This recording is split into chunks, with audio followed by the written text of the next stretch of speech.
Hello दोस्तों, कैसे हो आप सब। Welcome to my YouTube channel. दोस्तों, हम लोगों ने जो कल साइंस के प्रीवियस ईयर साइंस के जो जनरल साइंस के जो क्वेश्चन का जो सीरीज़ स्टार्ट किए हैं, उसका आज हम लोग दूसरा पार्ट करने जा रहे हैं। तो चलिए वीडियो को शुरू करते हैं। पहला क्वेश्चन है, the hormone produced in plant due to which the stem bends towards the sunlight. देखिए, कहा गया है कि वह कौन सा हार्मोन है जिसके कारण जो प्लांट है, जिस ओर सनलाइट आता है, जिस ओर से सनलाइट आती है उसी ओर मुड़ जाता है। तो देखिए, मान लेते हैं एक प्लांट है,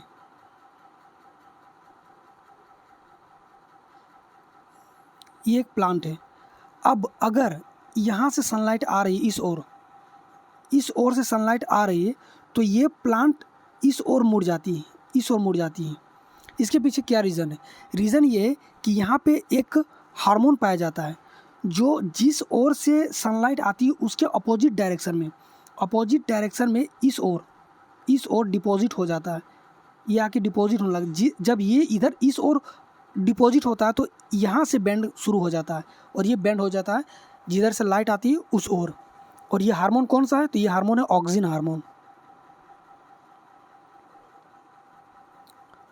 अगला क्वेश्चन है, how many moles of sulphuric acid are present in 25 grams.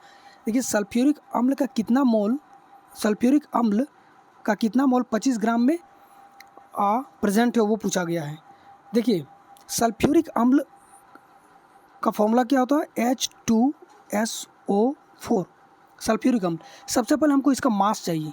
अब मास कैसे निकालेंगे? तो मास निकालने के लिए हाइड्रोजन का मास कितना होता है? 1 इंटू, ये 2 एटम है हाइड्रोजन का, तो इसलिए इंटू 2 से मल्टीप्लाई कर दी, प्लस सल्फ़र का कितना होता है?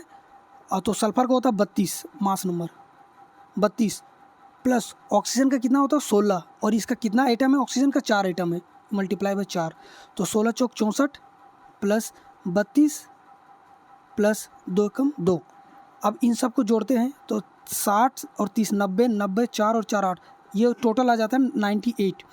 अब 98 ग्राम मेरे पास आ गया इसका मास। देखिए, अब H2SO4 का जो मेरा 98 ग्राम होता है मास, ठीक है। अब कहा गया है कि 98 ग्राम मास में 1 मोल के बराबर होता है, 1 मोल के बराबर होता है। तो 25 ग्राम में कितने मोल के बराबर होगा? तो आप निकाल दीजिए इसको, 25 ग्राम में कितने मोल के बराबर होगा? तो हो जाएगा 25 डिवाइडेड बाई 98। अब जब इसको सॉल्व करेंगे तो आ जाएगा 0.255। अगला क्वेश्चन है, weight of an object on the moon is equal to dash into the weight of the earth. तो कितना होता है? तो 1/6 होता है, ये हम सबको मालूम है। और यहाँ वेट पूछा, मास नहीं पूछा। मास रहता तो कुछ भी चेंज नहीं होता, वेट पूछा 1/6 हो जाएगा। ये इसका करेक्ट आंसर हो जाएगा।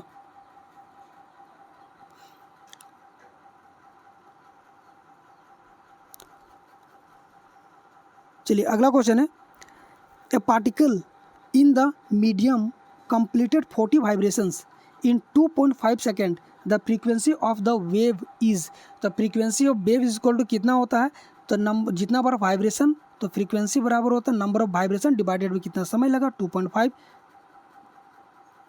Frequency is equal to 40 divided by 2.5। यहाँ से 1 जीरो हटेगा तो यहाँ 400, और ये इसको काट देंगे तो 4 4 16, ये 16 हर्ट्ज हो जाएगा इसका correct answer.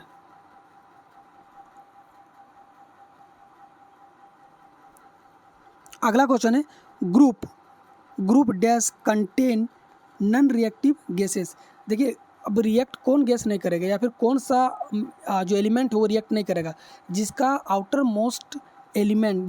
Most orbit fulfil हो, जिसमें 8 इलेक्ट्रॉन पहले से यहाँ पर फुलफिल होगा, वही नहीं होगा। अब ये कौन सा ग्रुप में आता है? ये आता है 18 ग्रुप में। इसका करेक्ट आंसर हो जाएगा 18। नीचे दी गई परमाणु संख्या वाले तत्व के रासायनिक गुण मैग्नीशियम के बराबर। यहाँ जो नीचे दिया गया परमाणु संख्या है, अब ये बताना है कि मैग्नीशियम के परमाणु संख्या के बराबर है। देखिए इसको कैसे निकालते हैं, इसको अब निकालने के लिए दो तरीका है। या तो अब इसको किस घर से बिलोंग करते, जैसे कि आपके घर में घर का कुछ रूल होगा, आपके पड़ोसी के घर का कुछ अलग रूल होगा। अब वो उसी को सब जितने भी वहाँ पे सदस्य घर का सबको फॉलो करना पड़ता है। इसी तरह से पीरियडिक टेबल में भी है। अगर ये जो घर है यानी कि ये जो ग्रुप है, इस ग्रुप के जितने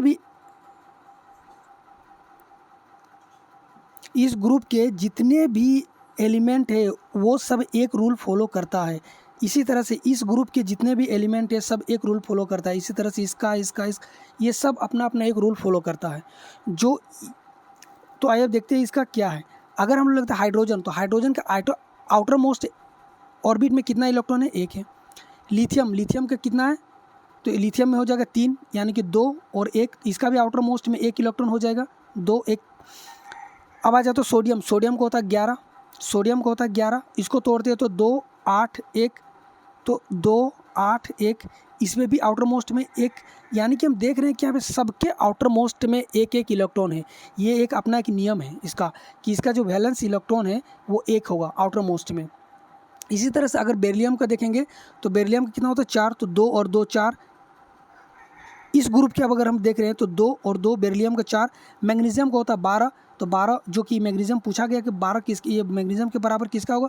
अब 12 कैसे लिखेंगे, 2 8 10 और 10 और 2 12। इसका आउटर मोस्ट में जितने भी आप निकालिए, आप कैल्शियम का ले लीजिए 20 है, 2 8 10 10 और 18 18 और 2 20, तो इसका भी आउटर मोस्ट में 20। तो इसी तरह से माफ़ कीजिएगा आउटर मोस्ट में 2, तो ये जो है इसका सब का आउटर मोस्ट में 2 इलेक्ट्रॉन होगा। तो यही वाला यहाँ पे क्वेश्चन में पूछा गया है कि जो मैग्नीशियम है यानी कि 12 मतलब 2 8 10 10 और 2 12 मैग्नीशियम किसके समान है, तो देखिए ये होता है बेरियम का कितना होता है 2 और 2, ये 2 इसी के बराबर है। अगर हम लोग देखते हैं इसमें 11 किसका होता है, सोडियम का होता है। सोडियम का 2 8 10 10 और 1 11, ये नहीं होगा। 13 होता है एल्युमिनियम का, 2 8 10 10 और 3 13, इसका आउटर मोस्ट में 3 इलेक्ट्रॉन है, इसमें भी 2 नहीं। ये होता है पोटेशियम का होता है 19, तो 2 8 10 10 और 8 18 18 और 1 19, इसका भी आउटर मोस्ट में 1 इलेक्ट्रॉन है ना कि 2 इलेक्ट्रॉन है। तो इसका करेक्ट आंसर क्या हो जाएगा, barium.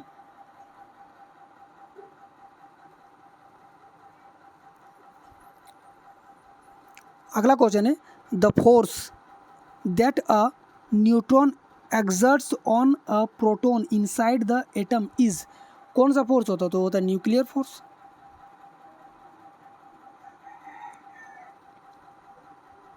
Sodium hydroxide react with dash to form solution of table salt.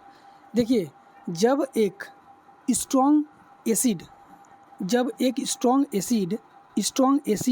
Strong base के साथ रिएक्ट करेगा तो क्या बनाता है, लवण बनाता है या फिर सॉल्ट बनाता है। ठीक है, देखिए यहाँ पे दे रखा है कि sodium hydroxide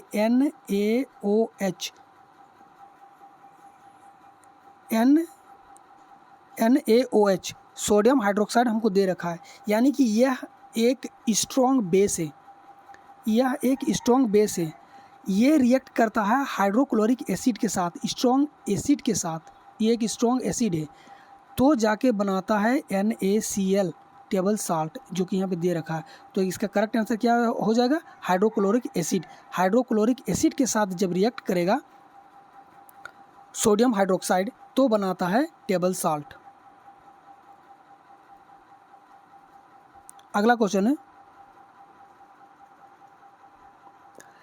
a cell of mass 0.04 kg, एक सेल है, सेल यानी कि बुलेट गोली, जिसका मास दे रखा है 0.04 kg, is fired by a gun, एक गन से फायर किया जाता है जिसका मास है, जिस गन का मास है 120 kg। If the muzzle speed of the shell is 90 metre per second, 90 metre per second की स्पीड से अगर गोली जा रहा, भी बराबर दे रखा 90 मीटर पर सेकेंड की स्पीड से गोली जाती है, what is the recall speed of the gun, what is the recall speed of the gun, तो गन का रिकॉल स्पीड क्या है। देखिए इसको बनाने का एक फॉर्मूला होता है, देखिए रिकॉल स्पीड या इसको हिंदी में कहते हैं प्रक्षेपित वेग, जिसको हम लोग डिनोट करते हैं प्रक्षेपित वेग, जिसको हम लोग डिनोट करते हैं किससे, vg से। और ये vg बराबर होता है वेलोसिटी ऑफ गन। आप इसको डायरेक्टली कर सकते हैं वेलोसिटी ऑफ गन। तो ये जो होता है ये बराबर होता है माइनस वेलोसिटी ऑफ गन या फिर प्रक्षेपित गति बराबर होता है नेगेटिव में मास ऑफ बुलेट या फिर mass of shell into velocity of bullet और डिवाइडेड बाय मास ऑफ, ये कैपिटल मास होगा क्योंकि गन का मास है, मास ऑफ गन। ये इसका फॉर्मूला होता है, ये फॉर्मूला आप लोग लिख लीजिए, ठीक है। ये नेगेटिव क्या शो करता है, ये नेगेटिव शो करता है डायरेक्शन, ना कि इसका जो वैल्यू है वो शो करता है। इसका वैल्यू ये शो करता है कि ये जो होगा ये गोली जिस ओर जा रहा है उसके अपोजिट डायरेक्शन में ये काम करता है, इसीलिए इसको नेगेटिव में देते हैं, ठीक है। अब इसका वैल्यू पुट करते हैं। सबसे पहले mass of bullet, velocity of bullet divided by mass of gun. तो मास ऑफ बुलेट कितना है 0.04 kg, वेलोसिटी ऑफ बुलेट कितना है 90 मीटर पर सेकेंड। तो चलिए इसको पुट करते हैं अब। तो 0.04 मल्टीप्लाई बाय 90 डिवाइडेड बाय 120, क्योंकि मास ऑफ गन। अब सबका यूनिट देखते हैं, यहाँ केजी में है, यहाँ भी केजी में और यहाँ पे मीटर पर सेकंड में, यानी कि यूनिट को किसी का भी चेंज नहीं करना है। अब इसको अगर हम लोग सिंप्लीफाई करते हैं तो यहाँ से जब पॉइंट को हटाते हैं तो ये 1 0 ख़त्म होकर के 1 0 यहाँ पे आ जाएगा, क्योंकि 2 अंक के बाद है। 4 से काटते हैं, 4 तिया 12, 300, 3 से काटते हैं 3 तिया 9, 3/100। अब 3/100 यानी कि हम लिख सकते हैं ये जो 100 अगर ऊपर की ओर जाएगा तो 3 × 10⁻² metre per second, 3 × 10⁻² metre per second इसका आंसर हो जाएगा। इसका फॉर्मूला एक बार आप लिख लीजिए। तो vg बराबर होता है नेगेटिव में mass of bullet into velocity of bullet divided by mass of gun, ये होता है इसका फॉर्मूला। अगला क्वेश्चन की ओर चलते हैं। देखिए ये जो क्वेश्चन आया था ना 2018 में, मैक्सिमम बच्चों ने इसको क्वेश्चन को देखा और छोड़ के आया था, जबकि ये क्वेश्चन हार्डली 2 से 5 सेकंड में बनने वाला क्वेश्चन है। ये क्वेश्चन में कुछ भी नहीं रखा है। इसको समझने के लिए एक चीज़ समझते हैं कि अगर कोई सर्किट है, ये एक सर्किट है, इस सर्किट में अगर करंट इस ओर जा रहा है, इस डायरेक्शन में जा रहा है, इस डायरेक्शन में, तो इलेक्ट्रॉन का जो फ्लो होगा ना, फ्लो ऑफ इलेक्ट्रॉन होगा इसके अपोजिट डायरेक्शन में होता है। कहने का मतलब है अगर करंट इस डायरेक्शन में जा रहा है, आई अगर इस डायरेक्शन में जा रहा है तो इलेक्ट्रॉन का फ्लो होगा इसका अपोजिट डायरेक्शन में। बस यही इसका फंडा है। अब देखिए यहाँ पे क्या बोला गया है, कहा गया है कि the flow of dash is anti clockwise in the given circuit. सबसे पहले हम लोग देखते हैं कि जो करंट है इसका करंट का फ्लो किस ओर जा रहा है। देखिए करंट का जो फ्लो दिखाया गया है, इसको जूम करते हैं थोड़ा, यहाँ देखिए आई, और करंट का जो डायरेक्शन है ये इस डायरेक्शन में दिखाया गया। तो इलेक्ट्रॉन को डायरेक्शन करंट किस ओर जा रहा है, देखिए क्लॉकवाइज जा रहा है, तो इलेक्ट्रॉन का डायरेक्शन किस ओर होगा, एंटी क्लॉकवाइज होगा। और यही तो पूछा कि इलेक्ट्रॉन का डायरेक्शन, किसका डायरेक्शन एंटी क्लॉकवाइज होगा, तो इलेक्ट्रॉन का डायरेक्शन होगा एंटी क्लॉकवाइज। अगर इलेक्ट्रॉन यहाँ पे दे दिया होता कि इलेक्ट्रॉन इस ओर जाता, अगर इलेक्ट्रॉन का डायरेक्शन इस ओर दे दिया होता तो करंट का जो डायरेक्शन होगा वो हो जाता है एंटी क्लॉकवाइज। तो बस आपको एक चीज़ याद रखना है कि जो करंट का डायरेक्शन है उसके अपोजिट में इलेक्ट्रॉन का डायरेक्शन होता है। The angle between displacement and force applied when no work is done. जब कोई वर्क नहीं होता है तब क्या होता है। देखिए वर्क डन का फॉर्मूला क्या होता है, तो वर्क डन बराबर होता है फोर्स इंटू डिस्प्लेसमेंट। ये हम लोग फॉर्मूला जानते हैं। एग्जैक्टली ये फॉर्मूला नहीं होता, फॉर्मूला होता है force into displacement cos theta होता है, ठीक है। हम लोग लिखते किसको है, तो वर्क डन बराबर लिखते सिर्फ हम लिखते फोर्स इंटू डिस्प्लेसमेंट ही लिखते हैं। क्यों लिखते हैं, क्योंकि हम लोग मान लिए हैं कि ये जो कॉस थीटा के वैल्यू है, अगर इसका कॉस थीटा के वैल्यू अगर 1 हो जाएगा तो इससे हमको कोई मतलब नहीं है। फोर्स इंटू डिस्प्लेसमेंट सिर्फ लिखेंगे तो चल जाएगा काम। तो अब कॉस थीटा का वैल्यू 1 कब होगा, जब हम लोग कॉस 0 डिग्री का वैल्यू रखते हैं। तो वर्क डन कब होता है, जब एंगल 0 डिग्री होता है। यानी कि कहने का मतलब है कि अगर कोई यहाँ पे एक वस्तु है, इसको अगर हम लोग इस ओर फोर्स लगा रहे हैं तो इस ओर डायरेक्शन होता है, जिस डायरेक्शन में अगर फोर्स लगा रहे हैं उसी डायरेक्शन में इसका डिस्प्लेसमेंट भी होता है। मतलब फोर्स भी इस डायरेक्शन में लग रहा है, डिस्प्लेसमेंट भी इसी डायरेक्शन में लग रहा है। अगर फोर्स इसी डायरेक्शन में लग रहा है और डिस्प्लेसमेंट भी इसी डायरेक्शन में लग रहा है तो एंगल कितना बना, 0 डिग्री। तो बस यही है एंगल 0 डिग्री। अब अगर डिस्प्लेसमेंट कॉस थीटा, ठीक है, अगर बोला गया कि नो वर्क, कोई काम नहीं होगा, जब कोई काम नहीं होगा मतलब ये जो है 0 होगा। ये 0 कब होगा, जब ये पूरा टर्म 0 होगा। अब ये पूरा टर्म 0 होने के लिए कॉस थीटा के वैल्यू हम लोग कितना रखेंगे, यहाँ पे थीटा के वैल्यू पूछा है तो कॉस थीटा के वैल्यू अगर हम लोग 90 डिग्री रख देंगे तो कॉस 90 की वैल्यू होता है 0, और ये 0 पूरा को 0 कर देगा, ये 0 होगा तो ये भी वर्क डन भी 0 हो जाएगा। यानी कि कॉस 90 होगा इसका करेक्ट आंसर, कि वर्क डन नहीं होगा। आगे चलते हैं। The dash cells are loosely packed so that large intercellular space are found। देखिए कल जो क्लास हुआ था उसमें मैंने बताया था प्लांट टिश्यू के बारे में, ठीक है, प्लांट टिश्यू के बारे में। चलिए प्लांट टिश्यू के बारे में हम लोग क्या पढ़े थे कि प्लांट टिश्यू 2 तरह के होता है। जो प्लांट टिश्यू होता है वो दो टाइप से होता है। एक होता है मेरिस्मेटिक टिश्यू और एक होता है परमानेंट टिश्यू। हम लोग ये दो तरह के टिश्यू पढ़े थे। अब परमानेंट टिश्यू में भी हम लोग कितने तरह के पढ़े थे, इसमें भी होता है 2 तरह का, एक होता है सिंपल और एक होता है कॉम्प्लेक्स। और सिंपल में भी हम लोग कितने तरह का पढ़े थे, सिंपल में हम लोग पढ़े थे 3 तरह का। क्या क्या, पेरेन्काइमा, कोलेन्काइमा और स्क्लेरेन्काइमा, ये 3 तरह का पढ़े थे। स्क्लेरेन्काइमा, पेरेन्काइमा और कोलेन्काइमा, ये 3 हम लोगों ने पढ़े थे।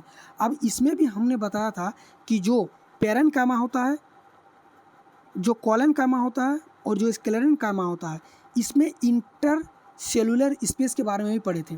पेरेन्काइमा में इंटर सेलुलर स्पेस जो होता है ये लार्ज होता है। यानी कि ये जो सेल है, इन सेल के बीच में जो ये जो स्पेस है, ये वाला स्पेस जो है, इसको हम कलर चेंज करते हैं थोड़ा। ये जो एक सेल यहाँ है, एक सेल यहाँ है और एक सेल यहाँ है, तो ये जो इंटरसेलुलर स्पेस यहाँ पे बना, जैसे कि यहाँ पे बना था ये यहाँ पे, तो ये जो सेल है ये लार्ज है।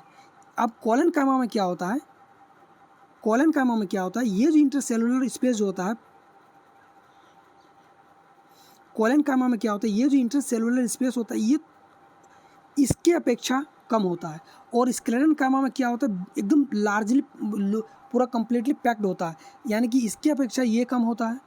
तो यहाँ पे बोला गया dash cell are loosely packed that large intercellular space are found. तो किस में होता है, ये होता है पेरेन्काइमा में, पेरेन्काइमा में होता है।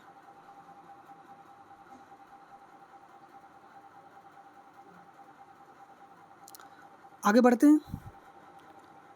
Waves produced at the bottom of the sea due to the explosion are. देखिए समुद्र के अंदर में अगर एक्सप्लोजन हो रहा है, समुद्र है और इसके अंदर में अगर एक्सप्लोजन हो रहा है तो ये किस तरह का वेव प्रोड्यूस होगा। देखिए ये जो वेव होता है ना लॉन्गिट्यूडनल होता है। इसको जानने से पहले हम लोग ये जानते हैं कि वेव कितने तरह के होते हैं। देखिए मैकेनिकल वेव्स 2 तरह के होते हैं। मैकेनिकल वेव्स 2 तरह के होते हैं। एक तो होता है लॉन्गिट्यूडनल वेव और एक होता है ट्रांसवर्स वेव, ठीक है। लॉन्गिट्यूडनल वेव को हिंदी में कहा जाता है अनुदैर्ध्य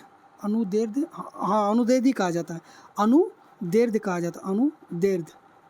और ट्रांसवर्स वेव को कहा जाता है अनुप्रस्थ, ठीक है। लॉन्गिट्यूडनल वेव क्या होता है और ट्रांसवर्स वेव क्या होता है, देखिए हम इंग्लिश में किए हैं, आप लोग हिंदी एक बार मिला लीजिएगा। तो लॉन्गिट्यूडनल वेव में क्या होता है, लॉन्गिट्यूडनल वेव होता है कि अगर इसको समझते हैं लॉन्गिट्यूडनल वेव को, अगर वेव का डायरेक्शन और पार्टिकल का डायरेक्शन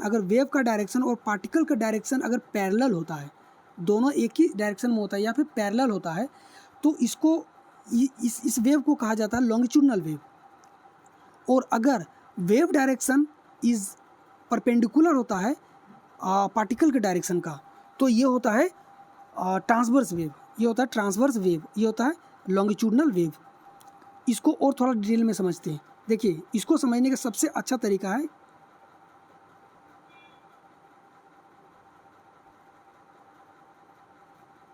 देखिए इसको, लॉन्गिट्यूडनल वेव में होता क्या है। लॉन्गिट्यूडनल वेव में होता है कि अगर पार्टिकल यहाँ है तो ये पार्टिकल इस पार्टिकल को धक्का देगा, ये पार्टिकल इसको धक्का देगा, ये पार्टिकल इसको धक्का देगा, ये पार्टिकल इसको धक्का देगा, और ये धक्का देते देते ही ये चलता है। इसमें दो केसेस आता है, एक तो आता है रेयर फ्रैक्शन और एक आता है कॉम्प्रेशन। कॉम्प्रेशन जब पार्टिकल एक दूसरे को धक्का देगा और अब एक जगह इस तरह से हो जाएगा, अब फिर कुछ ये होगा, तो ये जो होगा ये होगा कंप्रेशन, और यहाँ पे जो होता है ये होता है रेयर फ्रैक्शन। इसमें दो होता है केसेस। हम लोग इसको नहीं समझते डायरेक्टली, हम लोग इस चीज़ को समझते जो अभी पूछा गया मेन। इसमें क्या होता है कि ये पार्टिकल इसके, अब देखिए वेव का जो डायरेक्शन है इधर है और जो पार्टिकल का भी डायरेक्शन है इधर है, इसी डायरेक्शन में, तो वेव और पार्टिकल दोनों का डायरेक्शन सेम डायरेक्शन में होता है। इसका एग्जांपल क्या होता है, जितने भी साउंड वेव होता है ये इसका एग्जांपल होता है, जैसे तालियां बजाना, माइक से कुछ बोलना, या फिर बुफर में बजता है वो, ये सब। या फिर शांत तालाब है, एक शांत तालाब है, उस पर आप एक कंकड़ मार दो तो एक तालाब का जो वेव होता है ना, ये कुछ इस तरह से होने लगता है। यानी कि अगर एक पार्टिकल यहाँ पे है, अगर रखा हुआ है और ये वेव ऐसे ऐसे जा रहा है, अगर ये पार्टिकल ऐसे, तो ये पार्टिकल इस तरह ऊपर नीचे होते रहेगा यहाँ पे, यानी कि माफ़ कीजिएगा, ये पार्टिकल ऊपर नीचे नहीं होगा, ये इसके साथ इस देखिए इसके साथ ये इस तरह, इसके साथ ये इस तरह किनारे तक पहुँच जाता है। अगर इस तरह से हम लोग देखे होंगे कि तालाब में, गांव में तालाब में कोई अगर बह के चल जाता है कुछ दूर तक, तो उसको लाने के लिए हम हाथ से पानी को अपनी ओर खींचते हैं। ये क्या करते हैं, ये जो है इसका ये जो है इसका जो इसका जो डायरेक्शन है, उस डायरेक्शन को उसके पार्टिकल के डायरेक्शन के अनुसार ले आते हैं, उधर ही, तो ये आ जाता है। ये जो कंडीशन आता है, ये कंडीशन आ जाता है लॉन्गिट्यूडनल वेव का। अब हम लोग आते हैं ट्रांसफर वेव में। ट्रांसफर वेव होता क्या, ट्रांसफर वेव एग्जैक्टली ये होता है, ये यहाँ पे एक पार्टिकल है तो ये सिर्फ अप और डाउन, यहाँ एक बार यहाँ पे आ जाएगा, एक बार यहाँ पे आ जाएगा, तो ये अप और डाउन एक ही डायरेक्शन में होगा। अगर ये वेव का डायरेक्शन है तो पार्टिकल का डायरेक्शन इस ओर होगा, ऐसे इस ओर होगा, ये ऊपर नीचे ये सिर्फ होते रहेगा। तो ये होता है लॉन्गिट्यूडनल वेव, ये होता है, माफ़ कीजिएगा, ट्रांसफर वेव में। इसको समझते हैं, हमने अभी इसको समझा, लॉन्गिट्यूडनल वेव को हम लोग समझा इस तरह से कि एक पार्टिकल यहाँ है तो ये पार्टिकल इसको धक्का देगा, ये इसको धक्का देगा, ये इसको धक्का देगा, ये इसको धक्का देगा, और ये चलता है। अगर इसी को हम लोग ट्रांसफर वेव में समझते हैं तो इसको इस तरह समझते हैं, एक पार्टिकल अगर यहाँ है तो ये ही पार्टिकल ये ऊपर नीचे यहाँ पे होगा, ये पार्टिकल ऊपर नीचे यहाँ पे होगा, और वेव इस तरह से चलेगा और ये पार्टिकल इस तरह से चलेगा, वेव इस तरह से चलेगा, पार्टिकल इस तरह से चलेगा। इसमें क्या है, वेव इस डायरेक्शन में जा रहा है, पार्टिकल भी इस डायरेक्शन में जा रहा है, वेव इस डायरेक्शन में, पार्टिकल इस डायरेक्शन में। आई होप कि ये आप लोग अच्छे से समझ गए होंगे। इसका एग्जाम्पल क्या है ट्रांसवर्स वेव का, इसमें जो लाइट वेव है, जो रेडिएशन वेव है, ये सब इसका एग्जाम्पल आ जाता है ट्रांसवर्स वेव का। अब आते हैं क्वेश्चन में। क्वेश्चन में पूछा गया wave produce at the bottom of the sea. हमने अभी कहा कि आप बॉटम ऑफ सी ले लीजिए या फिर एक शांत तालाब में पत्थर मार दिए, ये सब होता है लॉन्गिट्यूडनल वेव का एग्जाम्पल होता है। लॉन्गिट्यूडनल वेव यानी कि अनुदैर्ध्य तरंग का एग्जाम्पल होता है। अगला क्वेश्चन है the suffix attached to the hydrocarbon chain ending with the ketone. अच्छा, कीटोन क्या होता है, कीटोन का जो सफिक्स होता है क्या होता है, ONE होता है। कीटोन का सफिक्स क्या होता है, ONE, और ये इसका करेक्ट आंसर हो जाएगा ONE। अल्कोहल का होता है OL, एल्डिहाइड का होता है AL, और ओनिक जो मिथेनॉइक ग्रुप का जितना होता है, मिथेनॉइक, इथेनॉइक, तो इसका हो जाता है OIC। ठीक है, आगे चलते हैं। Male germ cells are produced in the, देखिए जर्म सेल्स जो होता है ना, दो तरह का होता है। जर्म सेल्स यानी कि सेक्स सेल, या फिर आप कह सकते हैं कि जेनेटिकल सेल या सेक्स सेल बोल सकते हैं आप लोग। तो male germ cells are produce, ये दो, एक होता है मेल का और एक होता है फीमेल का। ठीक है, तो जो मेल में पूछा गया ये प्रोड्यूस कहाँ से होता है, मेल जो जर्म सेल होता है वो क्या होता है, स्पर्म होता है, और फीमेल का जो जर्म सेल होता है ये क्या होता है, ओव्यूम होता है या फिर अंडा होता है। तो जो बोला गया है कि मेल जर्म सेल कहाँ से प्रोड्यूस होता है, ये टेस्टिस से होता है। फीमेल जर्म सेल कहाँ से प्रोड्यूस होता है, ये ओवरी से होगा, ओवरी से होगा। तो यहाँ पे मेल का पूछा तो मेल कहाँ पे होगा, टेस्टिस में, और फीमेल का पूछा तो फीमेल कहाँ से होता है, ओवरी से। मेल जर्म सेल कौन सा होगा, स्पर्म होगा। फीमेल जर्म सेल कौन सा होगा, तो ओव्यूम होगा या फिर अंडा होगा। आगे चलते हैं।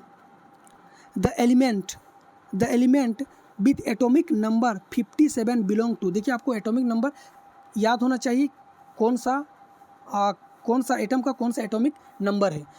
देखिए 57 होता है लेंथेनम का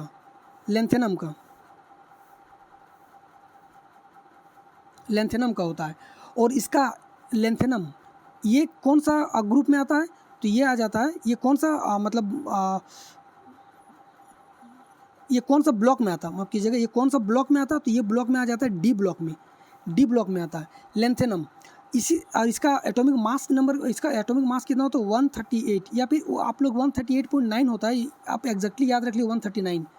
अगर जब तक कि ये एनसीईआरटी में ये दे रखा है 138.9, अगर कहीं पे 139 भी अप्रॉक्स में आ जाता है तो ये करेक्ट होगा, अगर ये नहीं दिया रहेगा तो।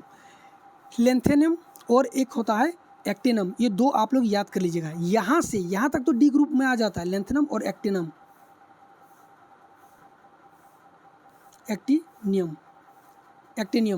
ये लेंथेनियम और एक्टिनियम का कितना होता है 89 होता है इसका एटॉमिक नंबर, और इसका मास नंबर कितना हो जाता है 227 ये हो जाता है इसका मास नंबर।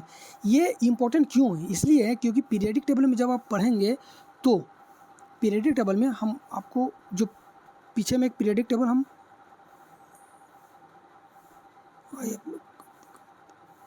ये रहा पीरियडिक टेबल।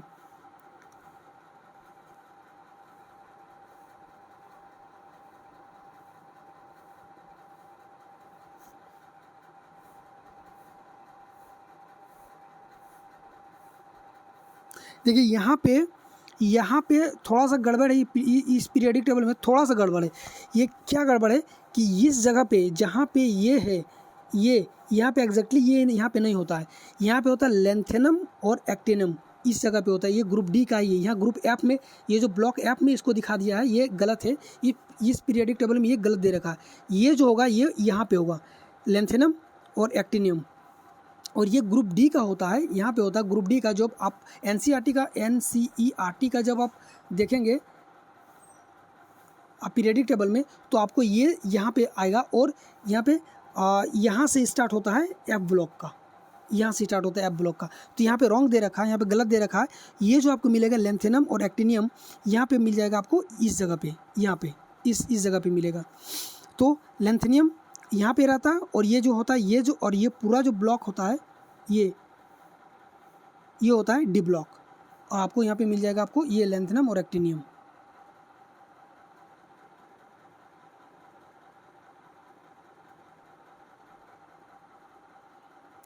चलिए आगे बढ़ते हैं। A body rolling down on a hill has, अगर कोई वस्तु एक पहाड़ से रोलिंग डाउन हो रहा है, यानी कि ये गड़कते हुए गिर रहा है, यहाँ से लुढ़कते हुए आ रहा है, तो उसमें कौन सा, तो पूछा गया कौन सा एनर्जी उसमें होगा। देखिए इसको समझते हैं कि अगर कोई वस्तु को हम यहाँ ऊपर तक उठा के ले गए और यहाँ पे है ज़मीन से इसको कुछ ऊपर तक उठा के रखें, तो यहाँ पे सिर्फ पोटेंशियल एनर्जी है। अब अगर ये वस्तु यहाँ से गिरना शुरू किया तो इसमें पोटेंशियल एनर्जी और प्लस काइनेटिक एनर्जी, ये दोनों तरह की एनर्जी इसमें होता है। जब ये गिरने लगता है तब, जब ये रुका हुआ रहता है तब सिर्फ पोटेंशियल एनर्जी होता है, जब गिरने लगता है तो potential energy plus kinetic energy दोनों इसमें आ जाता है। जब गिरता है तो पोटेंशियल एनर्जी धीरे धीरे कम होता है और काइनेटिक एनर्जी बढ़ता जाता है। जैसे जैसे ये गिरते जाता है एक समय आएगा जब तक ये गिर रहा है तब तक ये काइनेटिक एनर्जी और पोटेंशियल एनर्जी दोनों है। जब ये यहाँ पे ज़मीन से टकरा जाएगा तो यहाँ पे क्या, ज़मीन से टकराने के बाद यहाँ पे काइनेटिक एनर्जी इसमें हो जाएगा, और यहाँ पे पोटेंशियल एनर्जी इसका क्या हो जाएगा, जीरो हो जाएगा। तो यही पूछा गया, जब एक पहाड़ से कोई वस्तु लुढ़क रहा है, यहाँ से कोई गड़क रहा है, यहाँ पे लुढ़कता हुआ आ रहा है, तो इस पर कौन तरह का अगर पहाड़ पे इस पर वस्तु यहीं पे रुका हुआ रहता तो काइनेटिक पोटेंशियल एनर्जी रहता, लेकिन ये लुढ़कते हुए आ रहा है तो काइनेटिक एनर्जी और प्लस पोटेंशियल एनर्जी, ये दोनों तरह के एनर्जी इसमें पाया जाता है। तो बोथ काइनेटिक एनर्जी और उसके साथ साथ पोटेंशियल एनर्जी, दोनों तरह का एनर्जी होगा। आगे चलते हैं। देखिए ये क्वेश्चन जो है पूछा गया था, 556 गोल हरे और सिकुड़े पीले बीज के हाइब्रिड क्रॉस में डैश बीज गोल और पीले होते हैं। ये जो है ना डायरेक्टली जो क्वेश्चन पूछा गया था, ये डायरेक्टली क्वेश्चन जो पूछा गया था, ये पूछा गया था एनसीईआरटी से। देखिए इसमें बोला 556 बीजों का। अब देखिए एकदम हम जो है ये एनसीईआरटी का ही कट करके लगाए हैं यहाँ पे। इसको थोड़ा सा जूम करते हैं। मेंडल ने क्या किया था, मेंडल ने क्या किया कि एक गोल हरे बीज लिया और एक झुर्रीदार पीले बीज लिया। अब इन दोनों को क्रॉस करवा दिया, तो जो F1 में आया, F1 क्रॉस में आया, F1 जब पीढ़ी में आया उसमें हमको मिला पीला और गोल बीज मिला, पीला और गोल बीज मिला। जब इसी को फिर से क्रॉस करवाया तो उसमें फिर से इसी को जब क्रॉस करवाया तो उसका बहुत सारा रिजल्ट आया। क्या क्या देखते हैं।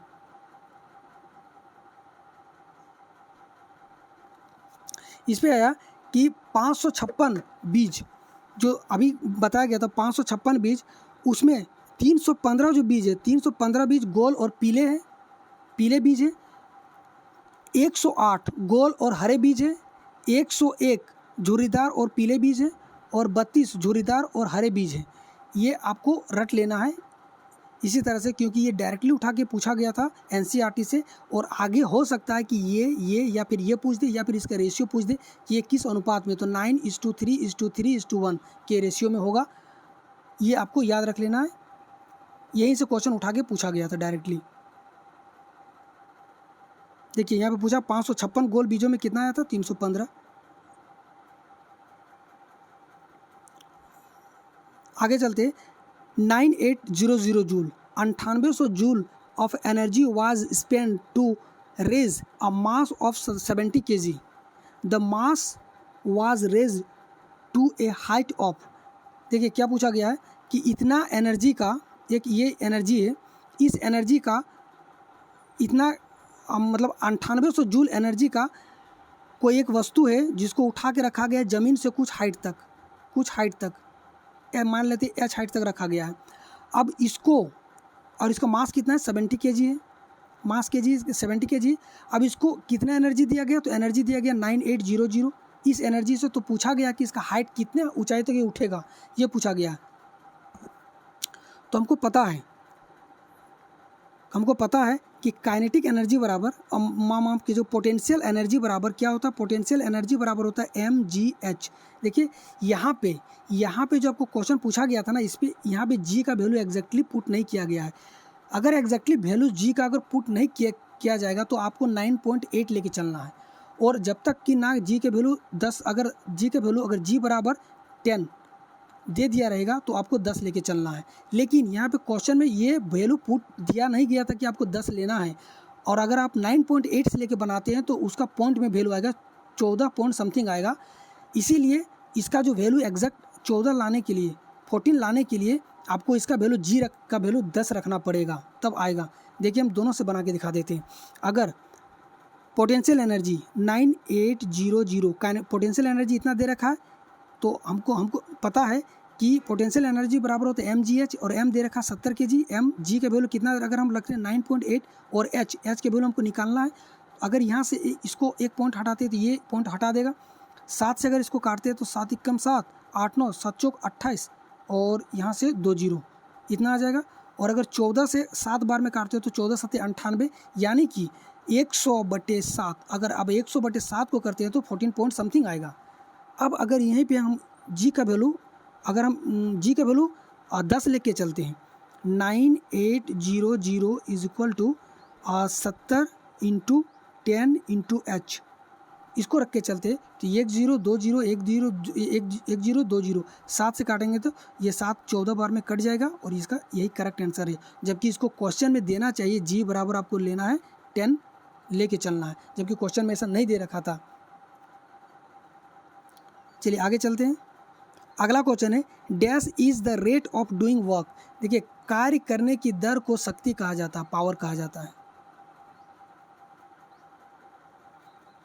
After explosion of a shell many pieces fly off a different direction.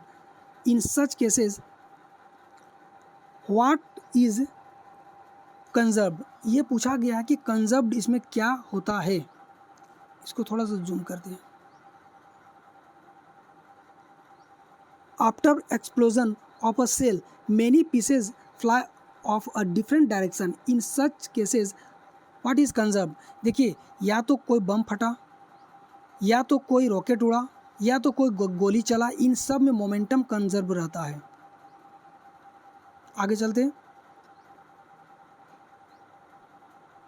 Dash element has the largest atom and dash the smallest atom. देखिए ये सब जितने भी कैंडिडेट है ये सब के लिए इग्नोर कर दिया गया था। क्यों? क्योंकि ये जो ऑप्शन है एक भी ऑप्शन इसका करेक्ट नहीं है। जो पीरियडिक टेबल में सबसे लार्जेस्ट और सबसे स्मॉलेस्ट एलिमेंट पूछा गया तो सबसे स्मॉलेस्ट एलिमेंट होता है हीलियम और सबसे लार्जेस्ट होता है फ्रेंसियम। ठीक है, होता क्या इसका, अगर पीरियडिक टेबल में जब हम लोग टॉप से बॉटम की ओर आते हैं तो एटॉमिक साइज जो है ना बढ़ता है। जब टॉप से बॉटम की ओर आएंगे तो एटॉमिक साइज बढ़ता है और जब लेफ्ट टू राइट की ओर जाएंगे तो एटॉमिक साइज घटता है। तो इस हिसाब से हाइड्रोजन यहाँ पे होता है, फ्रांसियम यहाँ पे होता है। तो हाइड्रोजन का सबसे कम और फ्रांसियम का सबसे ज़्यादा होना चाहिए। ऑप्शन में एक भी ऐसा कुछ भी नहीं दे रखा है, इसलिए इग्नोर कर दिया गया था सारा स्टूडेंट के लिए। आगे चलते हैं। एक केमिकल, एक minute, a chemical dash is present in the cork shell to make them impervious to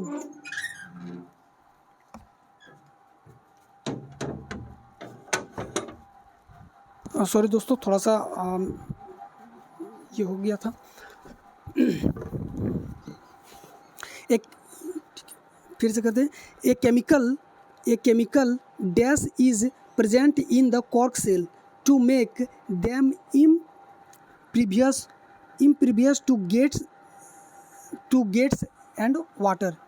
क्या बोला है कि एक केमिकल, वो कौन सा केमिकल है, एक chemical dash is present in cork cell, जो कॉर्क सेल में प्रेजेंट होता है, टू मेक देम इम्परवियस मतलब अपारदर्शी, मतलब जो गैस को और वाटर है उसमें से पार नहीं होने देता है। वो कौन सा केमिकल है कॉर्क में, तो ये होता है सुबेरिन। आप लोग देखे होंगे कि कॉर्क जो होता है ये इस तरह से शीशी जो ढक्कन होता है उसमें एक कॉर्क फिट कर दिया जाता है, यही कॉर्क होता है।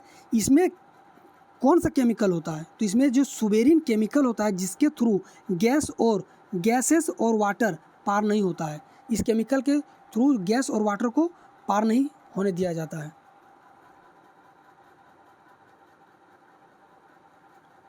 आगे चलते हैं। Baking powder is a mixture of dash and dash. देखिए बेकिंग पाउडर एग्जैक्टली है क्या। बेकिंग पाउडर को जो है बेकरी में जो यूज किया जाता है ब्रेड को फुलाने के लिए, केक बनाने के लिए, एट्सेट्रा में इसका यूज़ किया जाता है। देखिए बेकिंग पाउडर को कैसे बनता है। बेकिंग पाउडर को जब हम लोग sodium bicarbonate NaHCO3 sodium bicarbonate पे जब हम लोग tartaric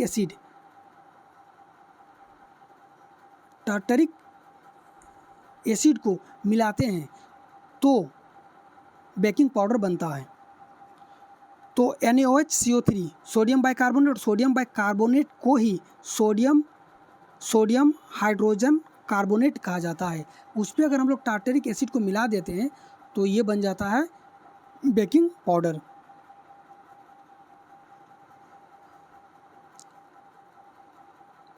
the valency of chlorine with respect to oxygen is, देखिए जब भी ऑक्सीजन के रिस्पेक्ट में निकालने बोला किसी का भी, चाहे क्लोरीन का पूछे, सोडियम को पूछे, मैग्नीशियम किसी का भी पूछे, तो उसका जो आउटर मोस्ट इलेक्ट्रॉन जो होता है ना, आउटर मोस्ट सेल में जो इलेक्ट्रॉन होता है वही उसका हो जाएगा बैलेंसी।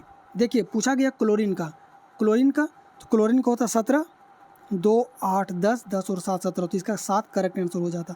अगर मैग्नीशियम का पूछा होता, मैग्नीशियम का होता 12, 2 8 10 और 2 12, तो इसका हो जाता 2। अगर एल्युमिनियम को पूछा था, अगर एल्युमिनियम को पूछता तो एल्युमिनियम का होता कितना 13, और इसका क्या हो जाएगा 2 8 10 और 3 13, तो इसका आउटर मोस्ट में 3 हो जाता, तो इसका करेक्ट आंसर हो जाएगा 7। है गाइस, तो ये आज का आखिरी क्वेश्चन था। थोड़ा सा डिस्टर्बेंस हुआ था यहाँ पे, थोड़ा बच्चा आ गया था एक। तो ये क्लास यहीं पे, आज का क्लास यहीं पे ख़त्म होता है। क्लास कैसा लगा आप लोग को ज़रूर बताइएगा। अगर अच्छा लगा तो प्लीज़ वीडियो को लाइक कीजिएगा, शेयर कीजिएगा। तब तक के लिए जय हिंद, जय भारत।